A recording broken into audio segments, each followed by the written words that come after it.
안녕하세요. 백세지킴입니다. 혹시 예전보다 걸음걸이가 느려지신 것 같진 않으십니까? 아침에 일어날 때 몸이 무겁고 쉽게 피로를 느끼시나요? 사실 이것은 여러분만의 문제가 아닙니다. 나이가 들면서 근육이 줄어드는 현상, 바로 근감소증 때문입니다. 누구도 피할 수 없는 자연의 섭리이기도 하죠. 우리 몸은 40대부터 10년마다 근육량이 약 8%씩 감소하며 특히 60대 이후에는 그 속도가 더욱 빨라집니다. 하지만 이 속도를 늦추고 건강한 노년을 맞이할 수 있는 확실한 방법이 있습니다. 바로 단백질입니다.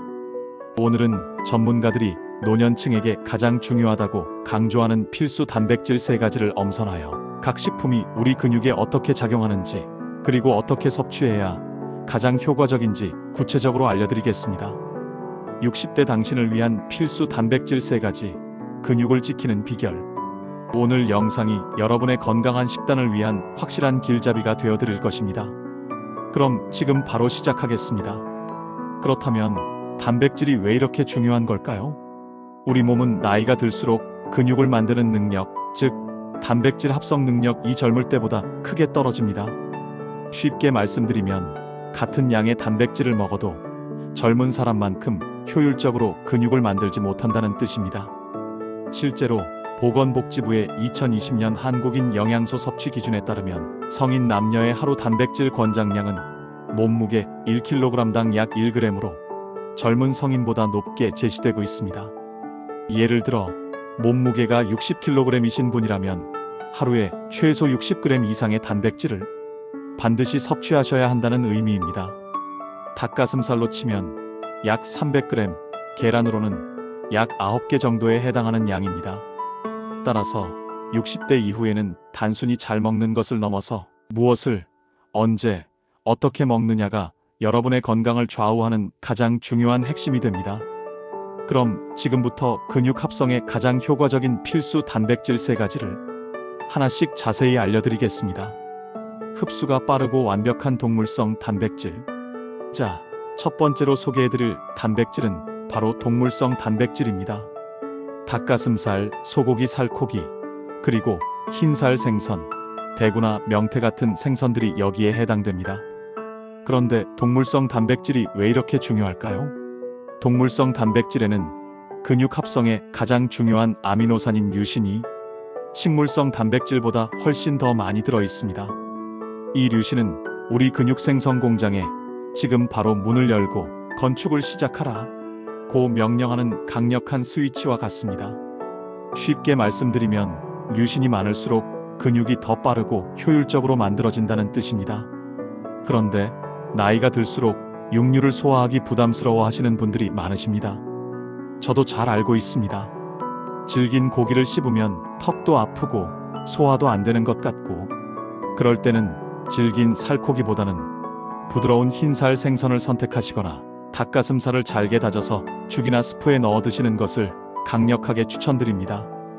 두 번째, 천천히 오래 지속되는 식물성 단백질. 두 번째 필수 단백질은 바로 식물성 단백질입니다. 우리에게 친숙한 콩, 두부, 그리고 병아리콩이 대표적입니다. 동물성 단백질이 빠르게 흡수되는 단거리 주자라면 식물성 단백질은 천천히 꾸준하게 달리는 마라토너와 같습니다. 식물성 단백질은 소화 흡수 속도가 느립니다. 이것은 우리 근육에 단백질을 쉬지 않고 천천히 그리고 꾸준히 공급해주는 일꾼과 같습니다. 그리고 여기 아주 중요한 장점이 하나 더 있습니다. 식물성 단백질은 동물성 단백질에 비해 산성도가 낮아서 신장에 부담이 적습니다. 만성질환으로 신장 기능이 약하신 분들께는 아주 좋은 대안이 될 수 있습니다. 게다가 콩에는 근육 건강 외에도 장 건강을 돕는 식이섬유, 그리고 노화를 막는 항산화 성분이 풍부하다는 추가적인 이점이 있습니다. 그렇다면 어떻게 드시는 게 좋을까요? 콩밥이나 콩자반처럼 익숙한 형태로 드시는 것도 좋지만 두부 한 모를 으깨어서 양념 없이 따뜻하게 드시거나 샐러드에 콩가루를 살짝 뿌려 드시면 소화 부담을 확 줄일 수 있습니다. 한 가지 꼭 기억하실 점, 콩을 드실 때는 소화 효소의 작용을 돕기 위해 꼭꼭 씹어서 드시는 것이 매우 중요합니다. 여기서 꼭 주의하셔야 할 점이 있습니다.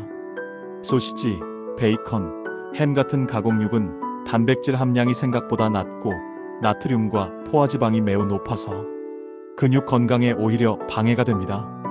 반드시 순수한 살코기 위주로 드셔야 합니다. 마지막으로 골든타임을 알려드리겠습니다. 가벼운 산책이나 스트레칭을 하신 후 30분 이내에 계란 흰자 하나나 유청 단백질 한 스푼을 드시면 손상된 근육 회복에 최고의 효과를 보실 수 있습니다. 세 번째, 필수 아미노산에 보고 특수 단백질. 마지막 세 번째는 특수 단백질입니다. 바로 계란, 우유, 그리고 그릭 요거트입니다. 특히 계란은 단백질 영양가 평가 기준인 아미노산 스코어가 100점 만점에 가까운 말 그대로 가장 완벽한 형태의 단백질입니다. 우리 몸이 필요로 하는 모든 필수 아미노산을 균형 있게 가지고 있다는 뜻입니다. 이것이 바로 계란이 완전 식품이라고 불리는 이유입니다. 그리고 우유 속에는 특별한 비밀이 숨어 있습니다. 우유에는 빠른 흡수의 유청과 느린 흡수의 카제인이 함께 들어 있습니다.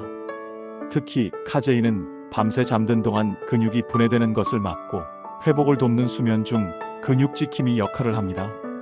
그렇다면 어떻게 드시는 게 좋을까요? 계란은 하루에 2개 정도 드시는 것을 권장하며 완숙으로 드셔야 소화에 가장 좋습니다. 반숙이나 날계란은 소화 효소를 방해할 수 있으니 피하시는 게 좋습니다. 혹시 우유를 드시면 속이 불편하신가요? 배가 더부룩하고 가스가 차는 느낌? 이것은 유당불내증이라는 증상입니다. 걱정하지 마세요. 그럴 때는 발효된 유제품인 요거트나 치즈로 대체하시면 됩니다. 요거트는 유당이 이미 분해되어 있어 소화가 편하고 게다가 유산균까지 함께 섭취할 수 있어 장 건강에도 매우 이롭습니다. 일석이조인 셈이죠. 자, 지금까지 60대 여러분께 꼭 필요한 3가지 필수 단백질을 알아보았습니다. 빠르게 흡수되는 동물성 단백질, 천천히 지속되는 식물성 단백질, 그리고 완벽한 영양의 특수 단백질. 그런데 이 단백질들을 어떻게 먹어야 가장 효과적일까요? 지금부터 섭취 방법과 주의사항을 알려드리겠습니다. 섭취 방법에 있어 핵심은 분할 섭취입니다. 이 단백질들을 어떻게 먹어야 할까요? 서울 아산병원 영양팀의 연구 결과에 따르면 하루 단백질을 한 번에 몰아먹는 것보다 3끼 식사에 나누어 섭취하는 것이 근육 합성에 훨씬 유리합니다. 왜냐하면 우리 몸은 한 번에 일정량 이상의 단백질을 처리하기 어렵기 때문입니다. 구체적으로 말씀드리면 아침, 점심, 저녁 식사마다 손바닥 크기 정도의 단백질 음식을 반드시 포함해 주십시오. 하지만 모든 분께 같은 방법이 적용되는 것은 아닙니다. 단백질을 과도하게 섭취하면 신장에 부담이 될 수 있습니다.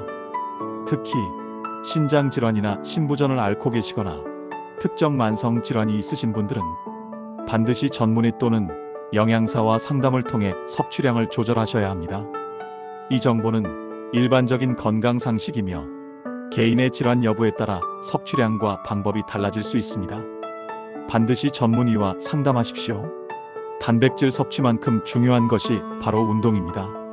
단백질은 건물을 짓는 자재이고 운동은 그 자재를 쌓아 올리는 노동입니다. 두 가지가 병행될 때 근육은 가장 효율적으로 만들어집니다. 가벼운 걷기나 계단 오르기만으로도 충분합니다. 그리고 지금부터 오늘 당장 시작하실 수 있는 근육 지키는 식단을 제안해 드리겠습니다. 아침은 콩이 섞인 밥 한 공기와 삶은 계란 1개, 점심에 닭가슴살 또는 생선 구이 한 토막, 저녁에는 두부 반 모아 따뜻한 우유 1잔. 가장 중요한 것은 꾸준함입니다. 꾸준함을 바탕으로 한 작은 변화가 쌓여 건강한 노년을 만듭니다. 자, 여러분, 오늘 배운 내용 어렵지 않으셨죠? 오늘 내용이 도움이 되셨다면 구독, 좋아요 눌러주시고 앞으로의 건강 정보도 놓치지 않도록 알림 설정 부탁드립니다. 그리고 댓글로 여러분이 가장 좋아하는 단백질 음식은 무엇인지 함께 나눠주시면 감사하겠습니다. 여러분의 건강을 진심으로 응원합니다. 감사합니다.